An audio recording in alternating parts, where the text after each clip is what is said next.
কখনো কি মানে এই সিনেমার গল্পের সাথে মিশেছে, এমন হয়েছে যে আল্লাহ আমার লাইফে যদি এমন হয়, যদি অন্য কেউ চলে আসে তখন আমি কি করব? দেখো, সত্যি আমার এরকম ভয়টা কখনোই ছিল না, কারণ সাকিব অত্যন্ত বুদ্ধিমান এবং খুব ভালো মনের একজন মানুষ, কিন্তু সরলতার সুযোগ তো যে কোনো মানুষের প্রতি মানুষ নিতে পারে, এটা খুব স্বাভাবিক একটা ইস্যুস।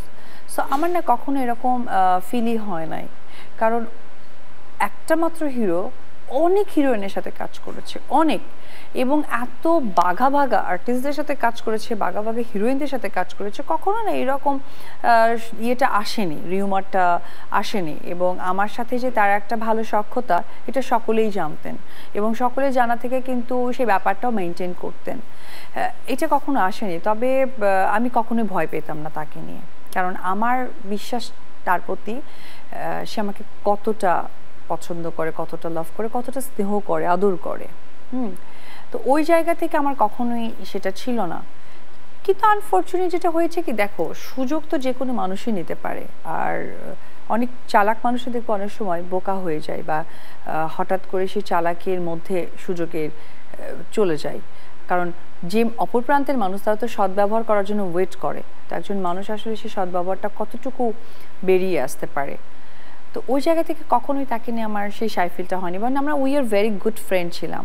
লাইক এমনও হতো যে ও শুটিং করছে, নায়িকার সাথে আমাকে ফোন করেছে, আমি খুব ফ্রেন্ডলি নিতাম, বলছি তাই না, আচ্ছা ঠিক আছে ঠিক আছে, তুমি কেউ আজকে রোমান্টিক সিন করবা, আচ্ছা যাও তুমি শুটিং টুটিং শেষ করে পরে ফোন দিও, আমি ডিস্টার্ব করবো না। যেহেতু একই প্ল্যাটফর্মে কাজ করতেছো, আন্ডারস্ট্যান্ডিংটা সব থেকে ইম্পর্টেন্ট কি ছিল শান্তা, দেখো, আমার সাথে তার যেদিন থেকে পরিচয়, তার আগে তো সে একজন নাম্বার 1 হিরো, একজন সুপারস্টার, তো তার তো একটা ওয়ার্ল্ড ছিল, বা তার তো একটা জায়গা অবস্থান তৈরি করেছে। তো আমি 2 দিন করে এসে তার ওয়ার্ল্ডটা নষ্ট করার তো কেউ নই। বাট হ্যাঁ, আমি এসে আমার জায়গাটা সে কোথায় রাখছে, আমাকে কোথায় রাখছে, আর ইম্পর্টেন্ট হচ্ছে যে আমার মর্যাদাটা সে কী দিচ্ছে, that's it.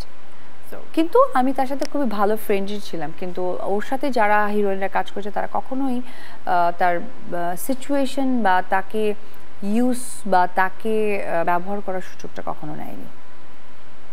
That was a good time actually, সব কিছু মিলিয়ে। এবং এই জন্যই তো দুজনের মানে জুটি গড়ে ওঠা এবং এত এত সুপারহিট ছবি ব্যাক টু ব্যাক আসা, it's not a joke actually. ইন্ডাস্ট্রিতে আসলে দর্শকরা যদি তোমার মুভি না দেখে তাহলে তো আর তুমি হিট হতে পারবে না। ইনফ্যাক্ট যে এখনো আমরা যে প্রোগ্রামে আছি, দর্শক যদি আমাকে ওই লাভটা না করতো, লাভিংটা না করতো, কখনো তোমরাও আমাকে বলতে না আসতে।